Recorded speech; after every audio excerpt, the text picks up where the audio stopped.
So let p and q be the roots of the polynomial x squared plus 2020x plus c, given that p out of q plus q out of p is 98.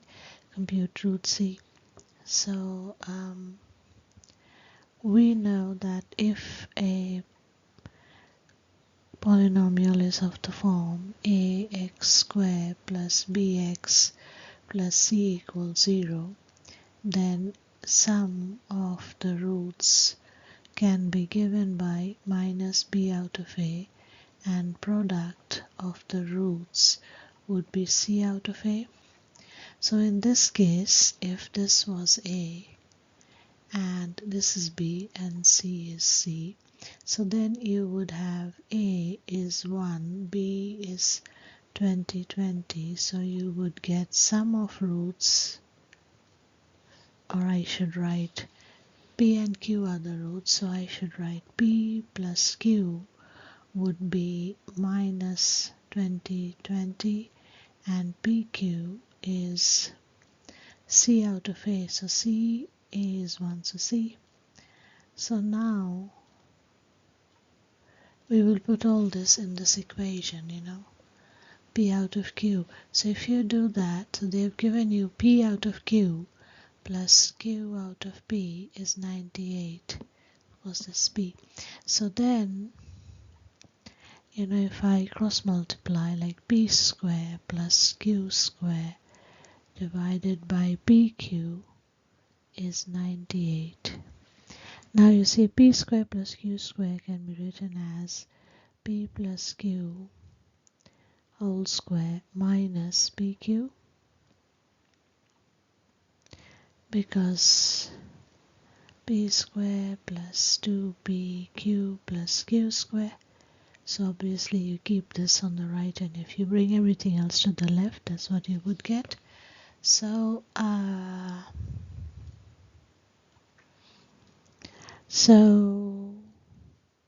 we know what p plus q is. That's minus 2020, so square, so 2020 square, no, sorry, I missed a step.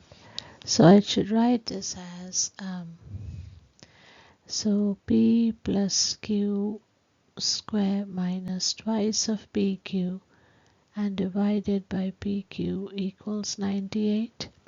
So that would imply, so if I go from here, so that would imply p plus q whole square. We know what p plus q is, that is 2020 minus whole square minus twice of pq means 2c divided by pq, which means c, and that equals 98.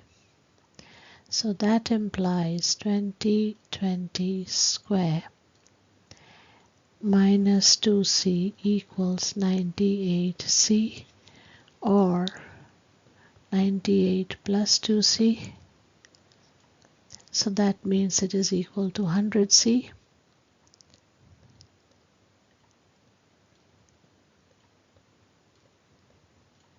So if you do the square root of both sides, if I say square root of 2020 square equals square root of 100c, I'd get 2020 equals 10 root c, and that would imply root c equals 2020 divided by 10, that is 202, and that's the answer.